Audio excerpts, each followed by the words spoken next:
The snow had been falling since before dawn, soft at first, then heavier, the kind that quiets a town until every sound feels exposed.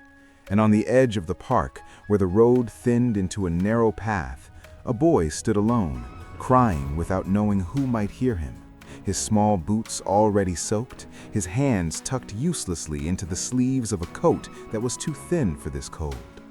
He was blind, his eyes unfocused and glassy, staring into a whiteness that meant nothing to him, and the tears on his cheeks froze faster than he could wipe them away. He had wandered farther than he meant to. That much was clear from the way his shoulders tightened whenever the wind shifted, as if the world kept changing directions without telling him. Somewhere behind him, traffic moved slowly, tires hissing on slush, but he couldn't tell how far away it was, and he didn't know which way led home. His name was Eli, and he was 8, and he had been waiting for his mother on the park bench where she always told him to stay. But the bench had gone quiet, then cold, and then the sounds changed, and the waiting turned into something else. The camera stays back at first, respectful, watching his breath bloom and vanish. Eli called out once, then again, his voice thin, swallowed by snow, and when no answer came, he stepped forward, then stopped, unsure if he'd moved closer to help or farther from it. His mitten slipped off, lost somewhere beneath the white, and he didn't notice until his fingers burned. Fear arrived slowly, like the cold, creeping rather than crashing, and it settled in his chest until each breath felt smaller. He didn't scream, he cried quietly, the way he had learned to do when he didn't want to be a problem. Across the path, near the line of bare trees, something shifted. A stray dog had been sheltering there, ribs faint under matted fur, one ear torn from old fights, paws sore from nights spent moving when sleep wasn't safe. The dog lifted his head, snow clinging to his whiskers, and listened. He had learned the sounds of humans well enough to avoid them, but this sound was different. It wasn't loud, it wasn't angry, it trembled. The dog stood, hesitated, then took a few careful steps forward, stopping when Eli's crying paused, as if both were testing whether the other was real. The boy heard nothing at first, only the wind in his own breath, until there was a soft crunch, then another, close enough to matter. His body went rigid. He turned his head toward the sound, heart pounding, unsure if he should run or stay still, unsure which choice was worse. "Hello?" he said, his voice barely there. The dog stopped again.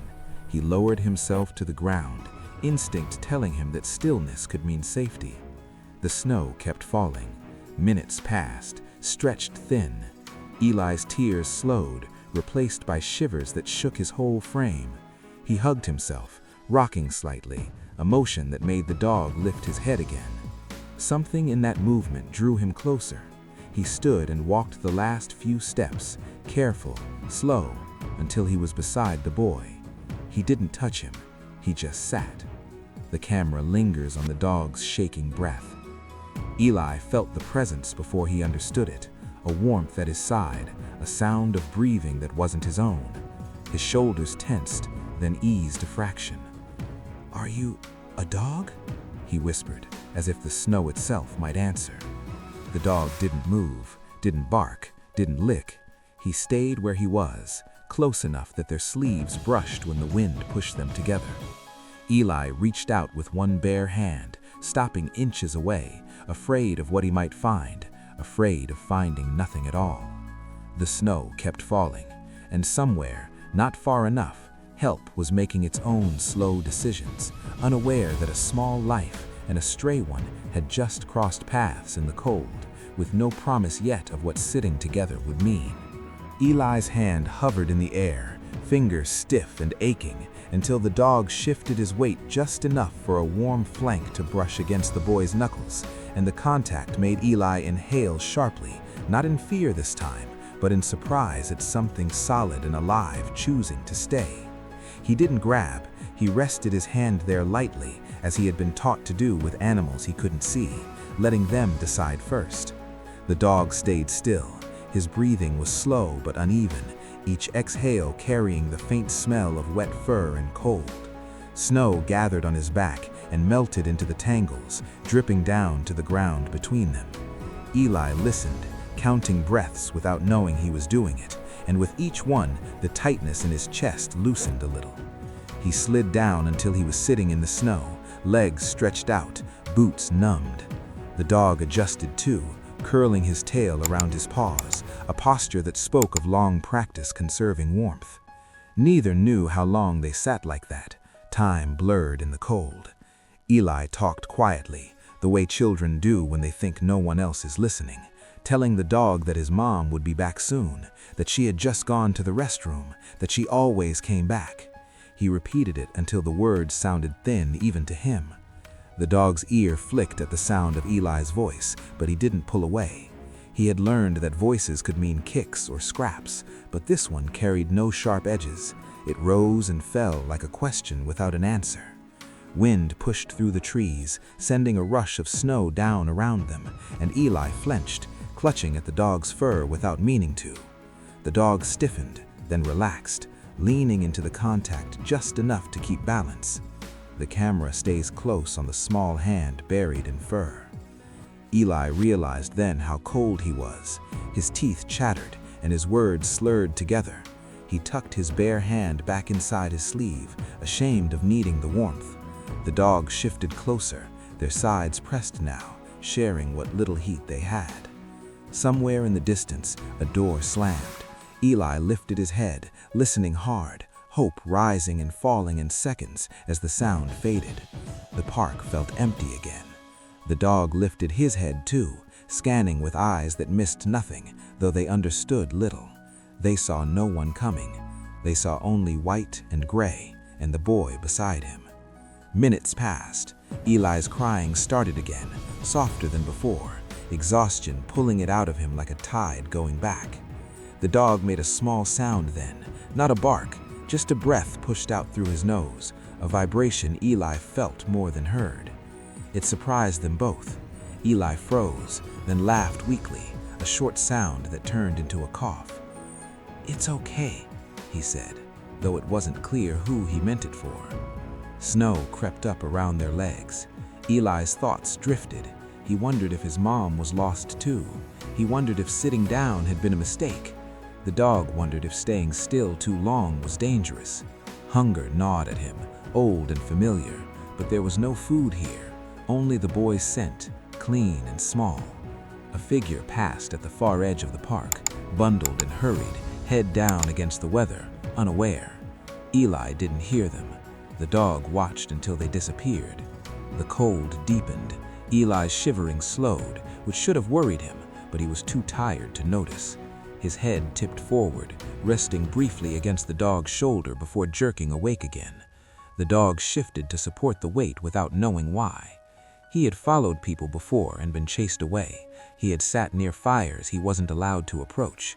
This felt different, but he didn't know what to do with that feeling. He licked snow from his lips and looked down at the boy, then back towards the path, as if something might appear if he watched hard enough. Eli's voice grew quieter, sentences breaking off halfway. The dog stayed. The snow kept falling. And somewhere beyond the trees, a decision was about to be made that neither of them could hear yet. The sky lightened, almost imperceptibly, a thin gray filtering through the clouds, and with it came a change in sound, distant but steady, the low hum of a plow somewhere beyond the park. The dog heard it first, his head lifted, ears angling forward, body tensing in a way that had nothing to do with cold. Machines meant roads, and roads meant people, and people meant uncertainty. Eli noticed the shift beside him and straightened, his hand finding the dog's fur again, grounding himself without realizing it. "What is it?" he asked, his voice hoarse. The plow passed without turning in, the sound fading like the others had, and the dog's body eased back down. Eli exhaled, disappointed and relieved at the same time. He leaned his head against the dog's shoulder more fully now, too tired to fight the position, and the dog accepted the weight, muscles working to keep them both steady. The camera pulls back slightly, showing how small they are in the snow. Eli's thoughts drifted again, but this time toward memory. He pictured the kitchen at home, the sound of his mom moving around, the smell of toast. He wondered if she was calling his name somewhere, if her voice was moving through the snow the way his had, missing him by just enough to matter. He tried to listen harder, but his ears rang with the quiet. The dog's warmth had soaked through his coat, a dull comfort that made the cold less sharp, more distant. It scared him, that comfort. He knew enough to know that falling asleep outside was dangerous, even if he didn't know exactly why. He pushed himself upright, swaying, and the dog stood with him, reacting to the sudden movement with a small step back, then forward again when Eli steadied. "I shouldn't sleep," he said aloud, as if reminding himself. He stomped his feet weakly, boots thudding against packed snow, then stopped, dizzy. The dog circled once, a habit from colder nights, then sat again, blocking the wind as best he could. Eli felt the barrier and leaned into it. A memory surfaced of a book his teacher had read aloud, about travelers helping each other on a road. He smiled faintly, then frowned, unsure if that applied here. He reached up and touched the dog's neck, fingers sinking into thick fur, finding a collar that wasn't air. "Do you have a name?" he asked. The dog did not, at least not one he remembered, but he responded to the gentle pressure by lowering his head, allowing Eli's hand to rest there. Snowflakes landed on Eli's hair and melted, running down his forehead. His eyelids dropped again. He forced them open, counting to 10, then starting over when he lost track. Somewhere nearby, a branch cracked under the weight of snow. The dog's head snapped up. Eli startled, heart racing, but nothing followed, just the quiet returning, heavier now. Time stretched. Eli's shivering returned in waves. He tucked his chin down, breathing into his scarf, and the dog adjusted again, closer, their sides fully pressed. The warmth between them grew, shared and fragile. Eli became aware of the dog's ribs under his hand, the way each breath lifted and fell. He wondered where the dog slept at night, if he was always this cold. The thought made him sad in a way that felt bigger than his own fear. "You can stay with me," he said, the words tumbling out before he could think about them. The dog's tail thumped once against the snow, a small accidental movement that surprised them both. Eli laughed quietly again, a sound that warmed his chest. The laughter faded, but something remained. Hope, thin as a thread, but there. The dog heard footsteps then, closer this time, uneven, crunching through fresh snow. He stood, body angled protectively without knowing why, eyes fixed on the sound. Eli froze, listening, unable to tell distance or direction. "Hello?" he called, louder now, the effort making him cough. The footsteps paused. The dog growled low, not threatening, just uncertain. A voice answered, muffled by scarves and wind, saying something Eli couldn't make out. His heart leapt. He raised his hand, waving blindly, and the dog stayed between them in the sound, torn between flight and staying. The voice drew nearer, then stopped again, as if unsure. Eli held his breath. The dog's muscles trembled. Snow fell between them and the unseen person, blurring shapes, delaying clarity. For a moment it felt like the chance might slip away, like all the others. Then the footsteps resumed, closer now, and Eli felt the dog shift, not away, but closer still, choosing to remain as whatever was coming finally broke through the white. The figure emerged slowly from the snow, bundled in a dark coat, face half hidden by a scarf, boots sinking deep with each step. She stopped a few yards away, hands raised slightly, unsure what she was seeing at first. A child, sitting in the snow, with a dog. Her breath caught, a sound the wind carried unevenly. "Hey," she called, careful, not wanting to startle either of them. The dog held his ground, body rigid, eyes tracking her movements. Eli turned toward the voice, relief and fear tangling in his chest. "I'm here," he said, his voice cracking. "I can't see you." The woman stepped closer, then stopped again when the dog growled softly, a warning more confused than aggressive. She crouched, lowering herself to their level, speaking calmly, the way people do when they hope tone can build a bridge where sight cannot. "It's okay," she said, though she wasn't sure who she was saying it to. "I'm just walking my route. Are you lost?" Eli nodded, then shook his head, then nodded again, embarrassed by the confusion. "I was waiting," he said. "My mom went away. She said she'd be back." The words sounded small in the open air. The woman glanced around, scanning the empty park, the untouched snow. She saw no bench nearby, no adult searching, no footprints leading away that made sense. Her stomach tightened. She took off one glove and held out her bare hand, palm down, not reaching for the dog, just showing it.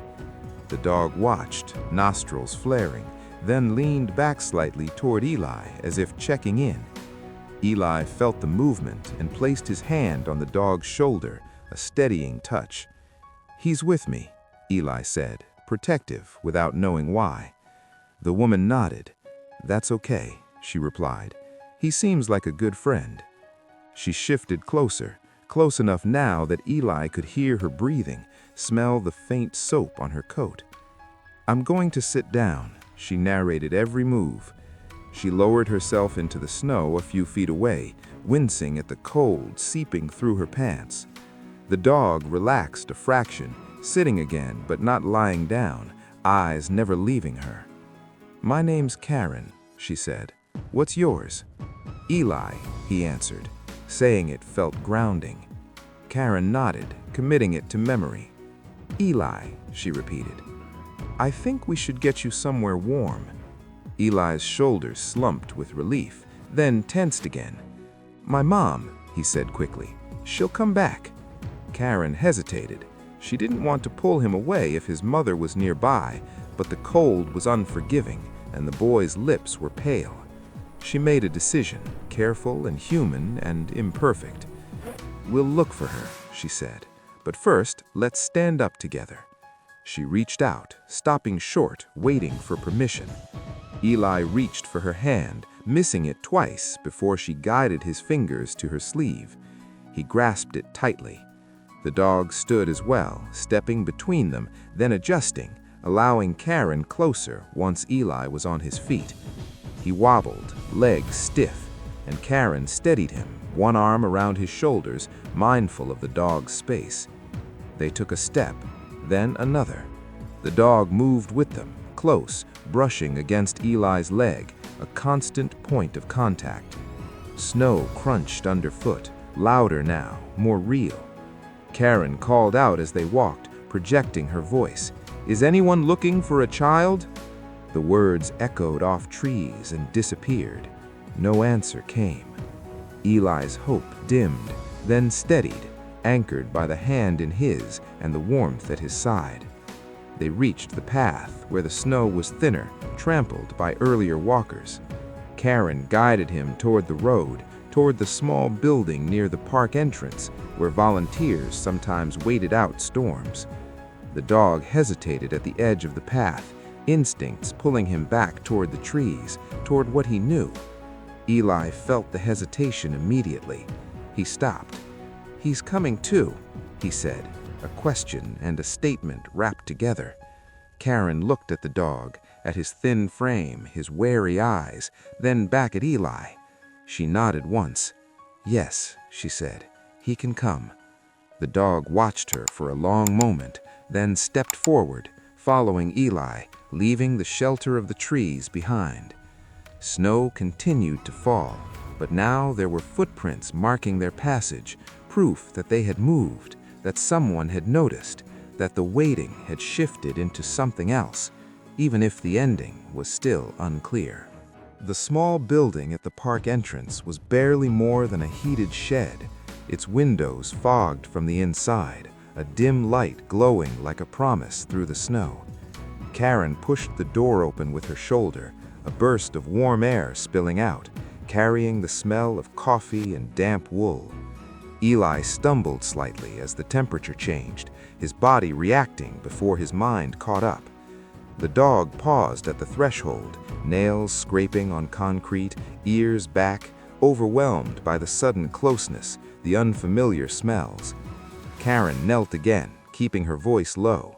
"It's okay," she said, not rushing him. "You can stay by the door if you want."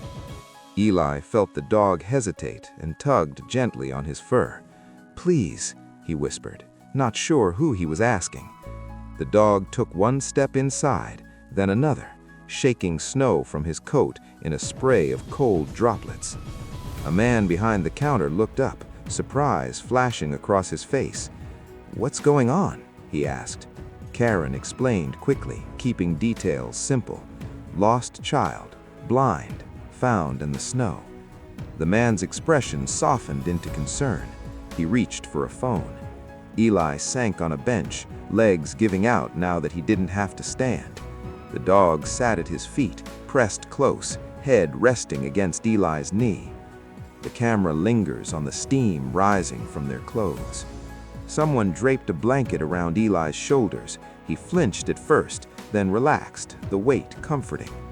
The dog eyed the blanket suspiciously until part of it fell over his back too, and he stayed still, accepting the warmth. Karen knelt in front of Eli again. "We're calling for help," she said. "Do you know your mom's phone number?" Eli nodded slowly and recited it, his voice steadier now, as if warmth had restored more than just feeling to his hands. The man dialed, turned away to speak quietly. Eli listened to the murmur of voices, the hum of the heater, the new sounds layering over the silence he had known outside. It was overwhelming.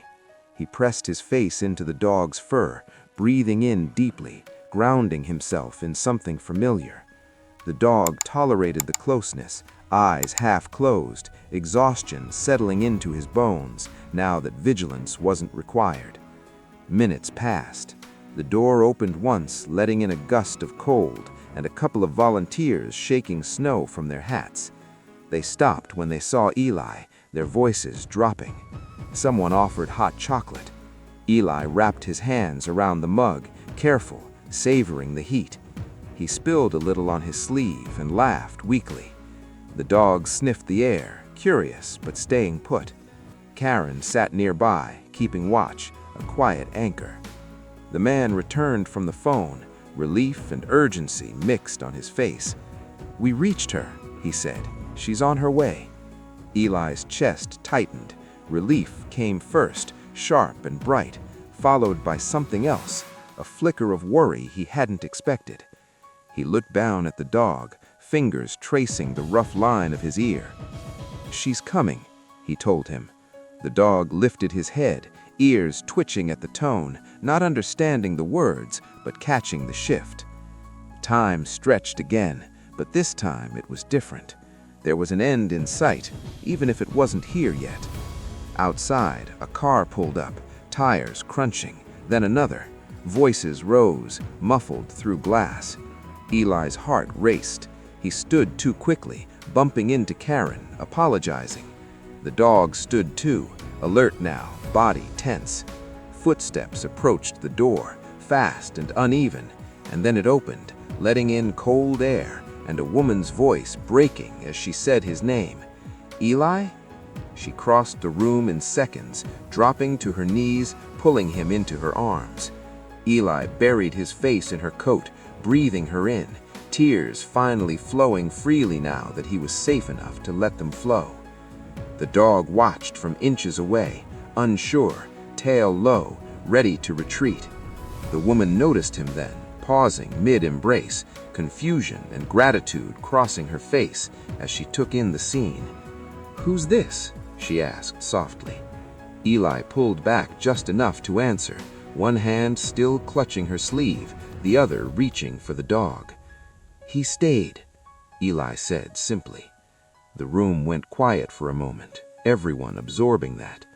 The dog shifted his weight, unsure of his place now that the reunion was complete, and for the first time since the snow had started falling, he considered leaving, slipping back into the world he knew, unseen. Eli felt the shift immediately, the subtle change in the dog's posture, the way his body angled away, and a sudden panic flared that surprised him with its intensity. He tightened his grip on the fur without pulling, just enough to say, "Don't go," though he didn't have words for it. His mother noticed the movement too. She loosened her hold on Eli and turned her body slightly so she wasn't towering over the dog, instincts kicking in. "It's okay," she said, her voice still shaking but gentle. "You're okay." The dog watched her carefully, eyes darting between her face and Eli's hands. He had seen reunions before, from a distance. They often ended with raised voices, sudden movements, or being chased away. He took a step back, nails clicking softly on the floor. Eli followed the sound with his head. "He's scared," he said, stating it the way children sometimes do, as if naming a thing could keep it from happening. His mother hesitated, then slowly removed her coat and held it out, laying it on the floor between them, creating space instead of closing it. The dog sniffed the air, cautious. The room felt full in a way that pressed on him. Too many people, too many smells. He looked toward the open door, cold air seeping in around the edges, freedom just beyond. Karen caught his eye and shook her head slightly, not a command, just a hope. The dog shifted again, torn. Eli reached out, palm open, fingers trembling. "You can stay," he said, quieter now. The words landed somewhere the dog couldn't name. He took one hesitant step forward, then stopped, sitting again, still undecided. Eli's mother watched the interaction, her own fear settling into something else as she took it in. "Did he stay with you?" she asked. Eli nodded. "In the snow," he said. "He sat next to me." The simplicity of it made her throat tighten. She reached into her pocket and pulled out a tissue, wiping her eyes, then took a breath. "Thank you," she said to the dog, feeling foolish and sincere all at once. The dog didn't react, but his ears flicked at the tone. Outside, a vehicle door slammed. Someone mentioned animal control quietly, practical concerns rising now that the emergency had passed. The word made the dog stand abruptly, body stiff, head high. Eli startled at the sudden movement, hand grasping at empty air. "No," he said quickly. "Please." The room stilled. Karen stepped in gently. "He hasn't hurt anyone," she said. "He kept the boy warm." Eli's mother nodded, aligning herself without hesitation. "He saved my son," she said, the words coming out stronger than she expected. The man behind the counter paused, phone in hand, considering. There were rules, but there were also moments that didn't fit neatly into them. The dog waited, muscles coiled, ready to bolt if hands reached for him. Eli stood unsteadily and took a step toward the sound of the door, toward the dog. His mother moved with him, supporting his weight, letting him lead. Eli knelt, slow and careful, bringing himself closer to the dog's level. He reached out and touched the dog's chest, feeling the rapid heartbeat beneath. "I don't want him to be cold again," Eli said, his voice small but firm.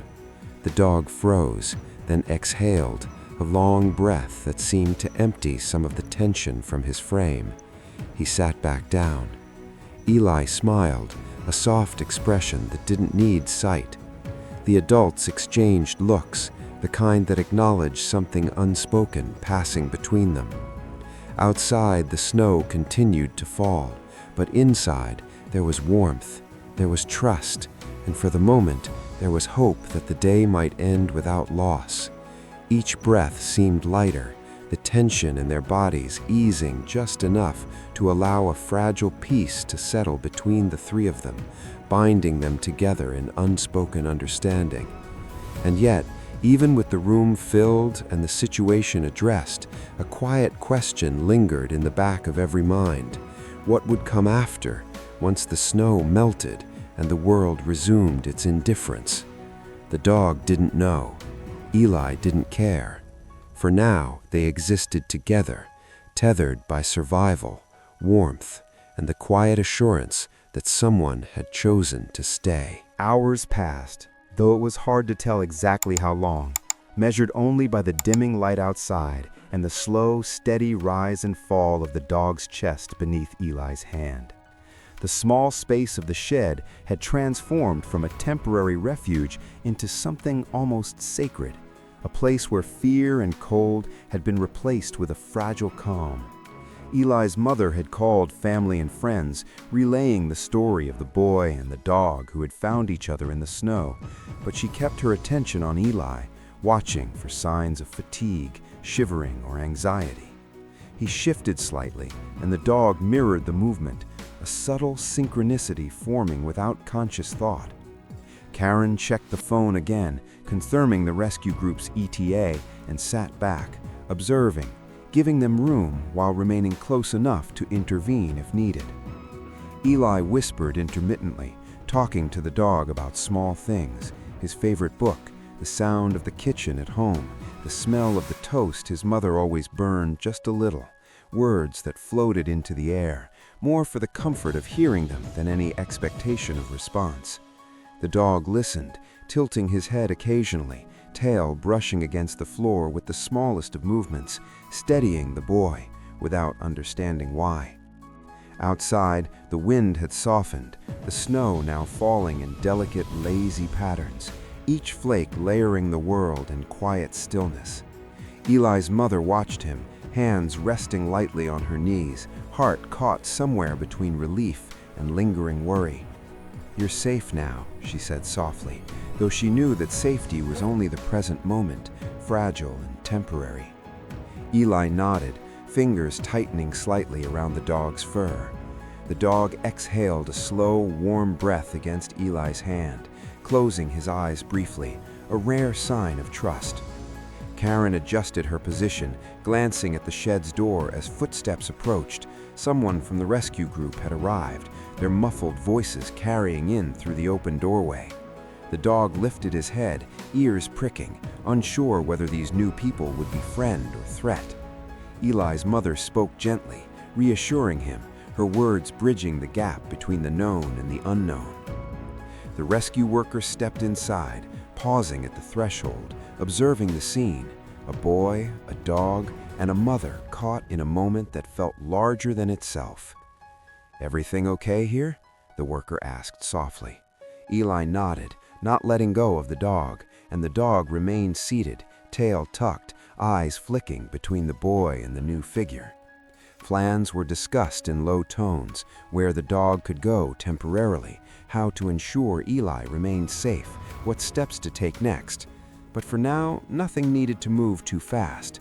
The connection in the room held them together, a quiet tension of expectation tempered by trust.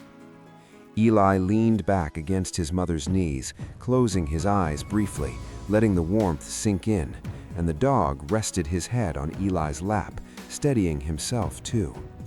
Outside, the snow slowed further, the world muted, as if granting them a pause to exist in the fragile bubble they had carved out in the storm. And in that pause, even with the unknown waiting beyond the door, there was a sense that everything, for the moment, was as it should be. The rescue worker moved closer, kneeling at a careful distance, voice low and steady as she spoke to Eli's mother, explaining the options for the dog while giving space to the boy. Eli, sensing movement beside him, pressed a hand against the dog's shoulder, feeling the subtle tension in his muscles.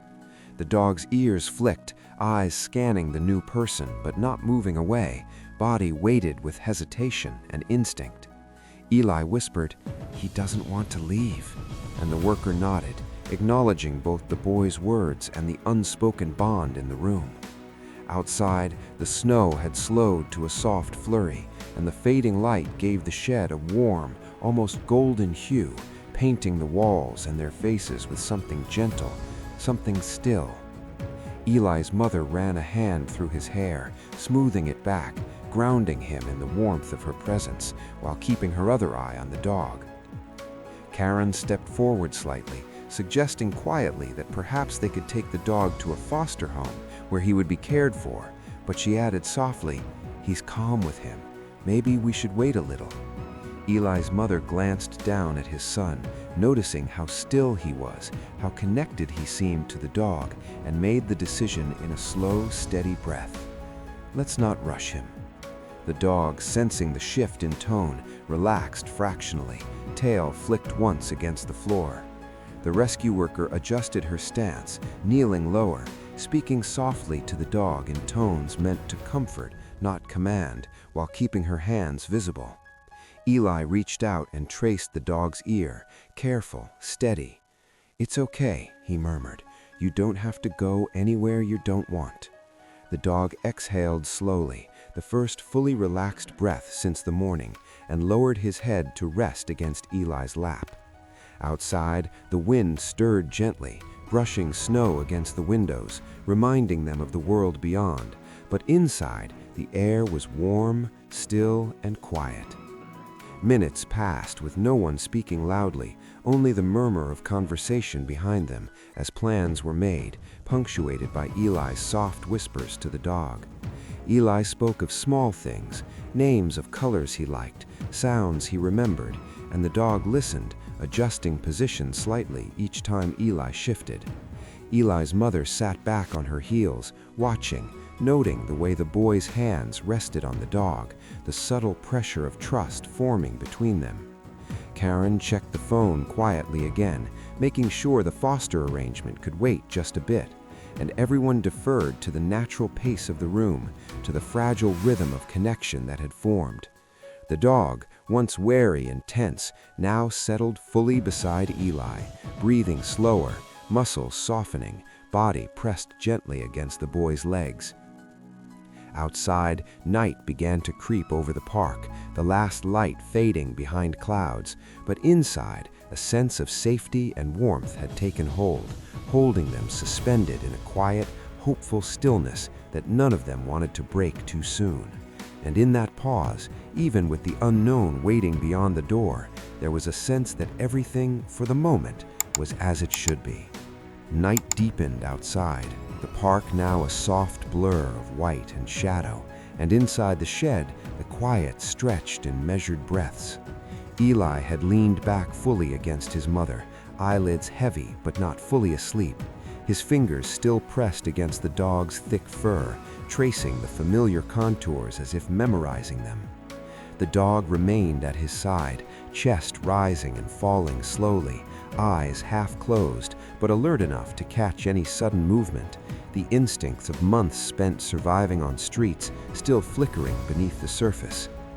Karen and the rescue worker spoke quietly near the doorway, arranging the temporary foster for the dog, but their voices were muted, careful not to disturb the fragile bubble of trust that had formed. Eli looked down at his son, brushing a strand of damp hair from his forehead, smiling softly despite the day's anxiety. "You two are something else," she whispered, though it was more marvel than a comment. Eli murmured something in reply, words trailing off, almost forgotten in the warmth and closeness, and the dog shifted slightly, nuzzling Eli's lap in a gesture of acceptance. Outside, the wind whispered through the bare trees, and snowflakes brushed against the window panes, soft and delicate, framing the scene inside like a quiet photograph. The boy's breathing grew even, small exhalations mingling with the dog's, forming a rhythm that anchored the space. Karen stepped closer, crouching near the doorway, and checked her phone for any updates, but otherwise remained silent, respecting the moment. Time seemed to stretch, measured only by the dog's slow adjustments and Eli's soft movements. His mother hummed a quiet tune, one she remembered from bedtime stories, and the dog's ears twitched, attentive to the soft vibrations in the room. Eli murmured the tune under his breath, uncertain if he remembered it correctly, but the dog stayed, a steady weight against him, grounding him in the warmth of flesh and fur. The air in the shed smelled faintly of damp wool and hot chocolate from earlier, comforting in its simplicity. Every so often, the dog would shift his head slightly, catching the faint sound of a footstep from outside, and Eli's small hand would tighten reflexively, keeping the connection alive. They stayed like that for what felt like hours, a stillness punctuated only by soft breaths, whispered reassurances, and the occasional shuffle of a boot across the floor. Outside, the world continued on, cars passing slowly on salted roads, distant voices carried by the wind, but inside, there was only the shared quiet of two beings who had found each other when the snow fell hardest. Eli's eyes finally closed, a soft sigh escaping as sleep overtook him, and the dog settled fully at his feet, head resting lightly against his lap, no longer tense, no longer alone. For the first time that day, the storm outside felt distant, irrelevant. Inside, warmth and trust had formed a fragile sanctuary, one that neither boy nor dog wanted to leave, a silent promise that even in the coldest, loneliest moments, connection could endure. And though the future was still uncertain, for now they were together, and that alone made the night feel safe. Eli slept fitfully, head resting against the dog's shoulder, small fingers still entwined in the thick fur, and though he stirred occasionally, he never fully let go. The dog remained alert beside him, ears twitching at distant sounds, the scrape of boots outside, the muffled hum of a car engine, but he didn't move from his post.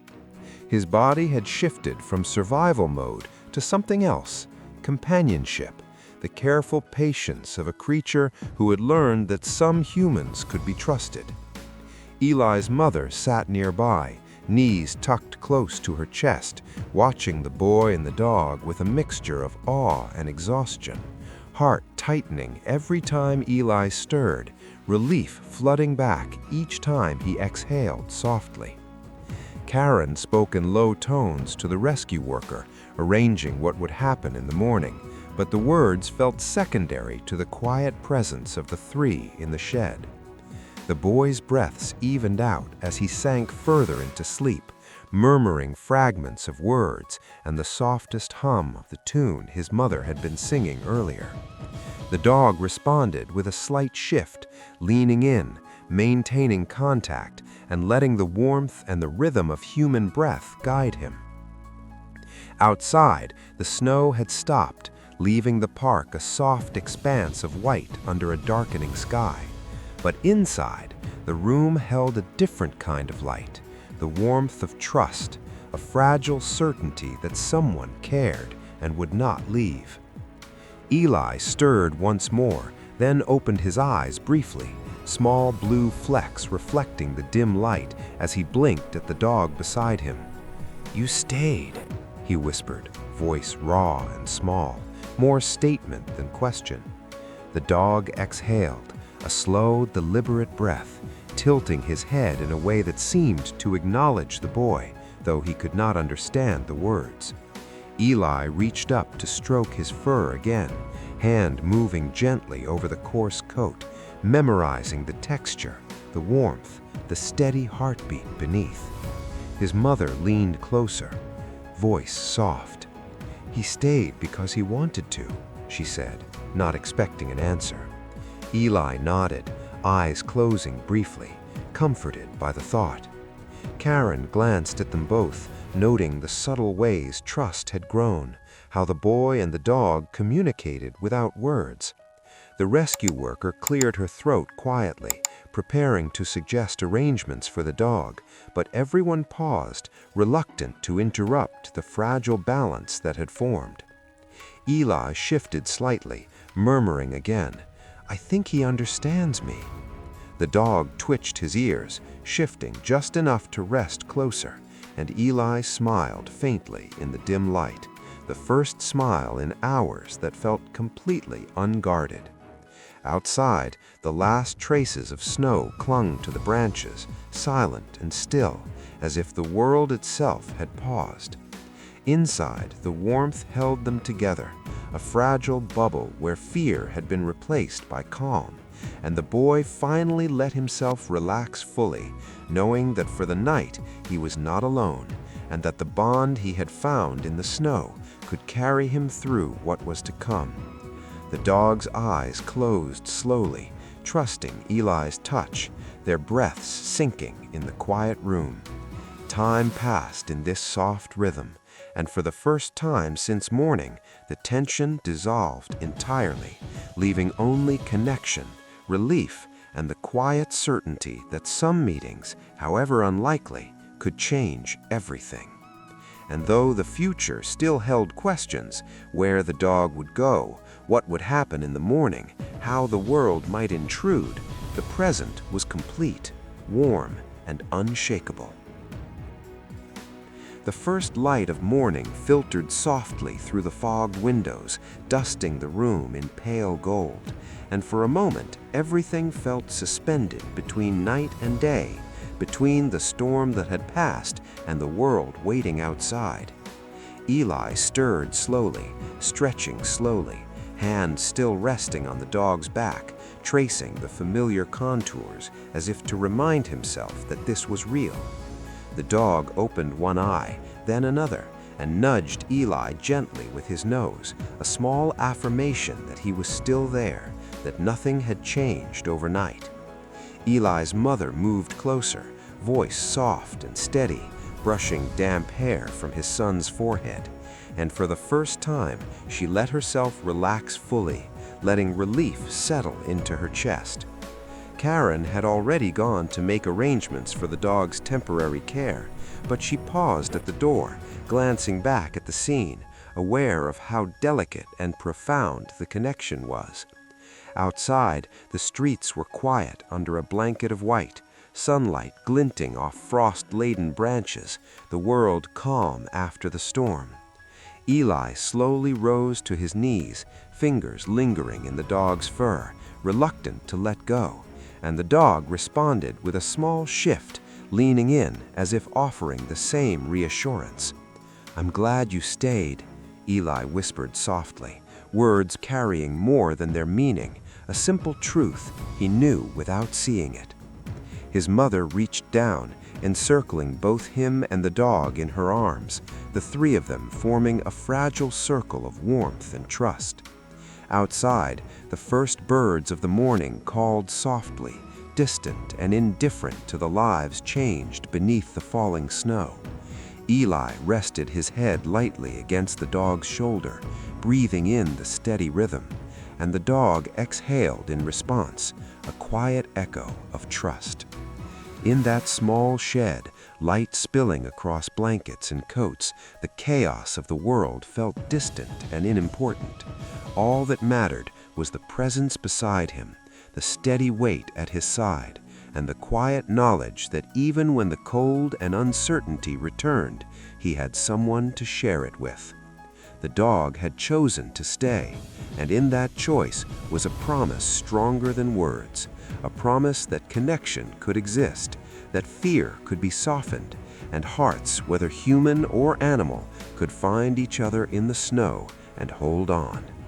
And as Eli finally opened his eyes fully, seeing nothing but feeling everything, he knew that the storm had ended, not with rescue alone, but with the quiet, unspoken bond that would carry him forward long after the snow melted and the world resumed its usual pace.